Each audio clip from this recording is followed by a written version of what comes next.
Every Pilot comes with a redesigned 3.5-liter V6 engine producing 285 horsepower and 263 pound-feet of torque, made it to our second-generation 10-speed automatic transmission.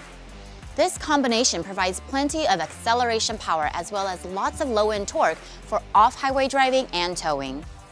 And for the best performance, whether on-road or off, our new second-generation IVTM4 all-wheel drive system is available on all trims, but is standard on Trail Sport and Elite. I can't wait to show you the Trail Sport. IVTM4 optimizes torque distribution to help the driver maintain control in every driving situation. We really wanted to make sure drivers could optimize the new Pilot's capabilities no matter the conditions. So the intelligent traction management system on two-wheel drive Pilots now features 5 modes, including new Sport and Tow modes. All-wheel drive models go even further with 2 additional modes for off-road performance, trail and sand. Really, no stone was left unturned when it came to redesigning Pilot to be the most capable, best-performing 3-row SUV we could make.